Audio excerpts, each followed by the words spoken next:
I don't know if you, it's not a matter of a technical perfection, it's just that his stories were funny, well drawn, interesting, things that would hold up to reading 5, 6, 7 times. It looked like he was having fun and made me have fun. The stories were just simply there. You have to realize, like, I'm part of the original Carl Barks generation, all right? I was reading the comics in the early 40s and through the 40s and into the 50s, and having them either bought for me or getting old enough to buy them myself. And they were just there, and they were just right. Huvudpersonen var redan uppfunnen när Barks kom in i bilden. Vem var då Kalle Anka egentligen? Well, Donald Duck is he's a character that evidently grew up in a little swamp out in Duckburg. And he just had a beginning there at the studio. At the time I went to work there, he had been around for about a year at the studio. And I didn't think much of him when I first went to work there. I thought he was a squawker that would very quickly fade out, but he began to show more and more possibilities the more people worked with him. And the second one of the pictures that Donald was in, the story crew found that they could do quite a bit with him. And the guy gave him a girlfriend and an automobile to monkey with. And so he developed into a usable character. And at the time I went to work at the studio and they wanted somebody in the duck department or in the story department who could do duck work, why I just happened to walk into that position because I happened to think of a couple of good Donald Duck gags. I think like any kid, we were all in love with the duck because he was more like us. He lost his temper and was always in trouble, and I think that's more like kids. So, but I also knew Ducky, who did, of course, Donald's voice from the time I was little, and Ducky was wonderful with kids. So he taught me a little bit of how to do the duck's voice, which I don't show off, but... But you were successful with it. The relationship between Donald Duck and his nephews is also a very ambiguous relationship, isn't it? Yes, it is. In the movies, it was just one way. They were on one side of the law and he was on the other. And he was having a lot of hard troubles with those nephews.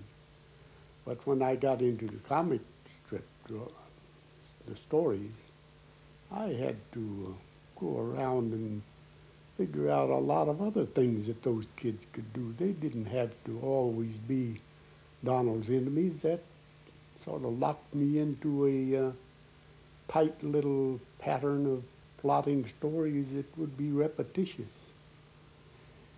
The idea was if it was entertaining, if I could think of some funny gags, why, they could be any kind of ducks. Not real criminals, of course, but just naughty, mischievous little guys. In the animation shorts, the ducks, Donald and his nephews, they were just animation characters. In the comic strips, they were human beings. They were humanized people, or duckized people, whatever it would be. Humanized ducks, yeah. When you invented Scrooge, have you read Dickens then? You knew The Christmas Carol? Oh, well, the name had become practically a word in the dictionary. So miserism was, you think of a Scrooge. So I thought, well, why not use that name? Because it establishes his character in just one word. And what did you need him for? Well, to be a miserly, rich old uncle who would just give Donald a lot of trouble.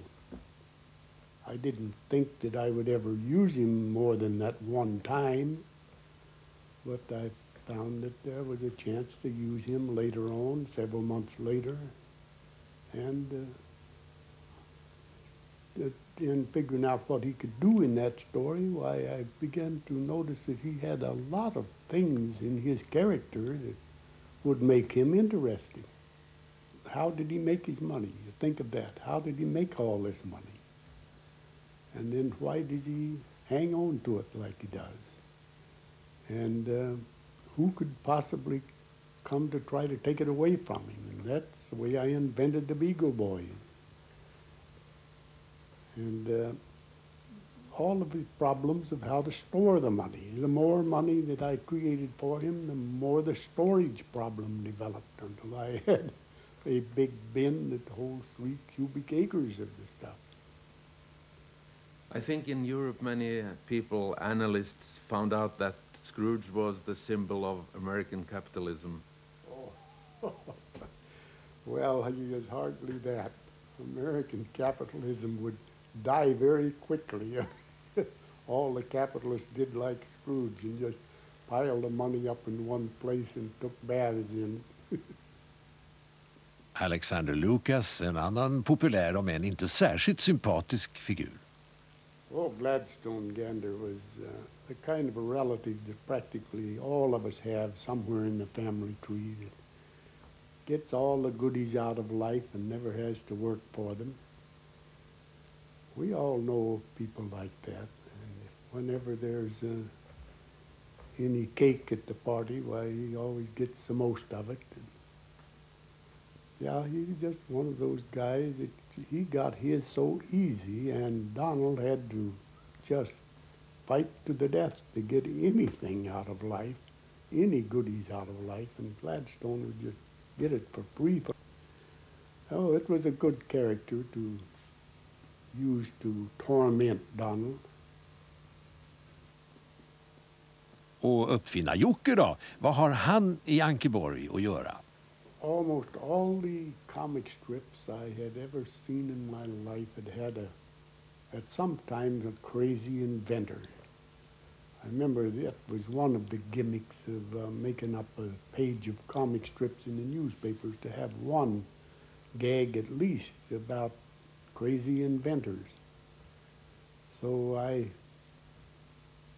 invented this gyro gear loose just so I'd have a crazy inventor in the strip to use once in a while. And I didn't think I'd use him very often, so I didn't think to make him fairly small so he would fit with the ducks in the same panels. I made him a tall, gawky chicken, and here's these ducks, little guys, only come up a little above his knees in height, and he was awkward to work with. When you did these stories, did you have any particular reader in mind? I guess I was doing them just for anybody. No, I wasn't particularly aiming them right at children. I wanted to please them with the stories, but I certainly wasn't aiming at children. I was just aiming at making something that was entertaining, and I figured children would understand it, because children weren't half as stupid as the editors thought they were. Nej, barn i Norden är då sannolikt inte dumma om man utgår från upplagesiffror. Danmark 120 000, Sverige 170 000, Norge 200 000 och Finland, inte konstigt att brevlådor ser ut så här i finska barns teckningar.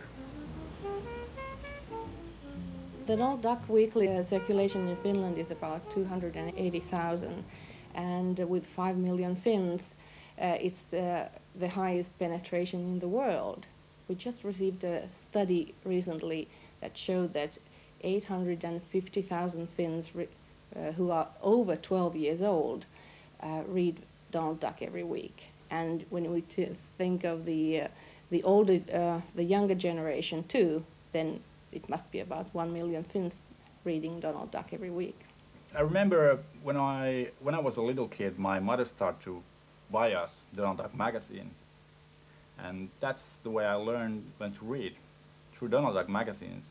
And I was about 6, so before I went to school, I learned to read through Donald Duck.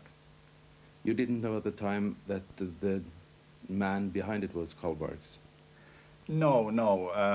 I learned that later on when I got into the comic books more and when I started to work on comics. Then I met some people, some comic book fans who told me that, hey, Carl Barks is the guy who's working on these things. And of course those stories were my favorites. He was working on the good stories in the magazine.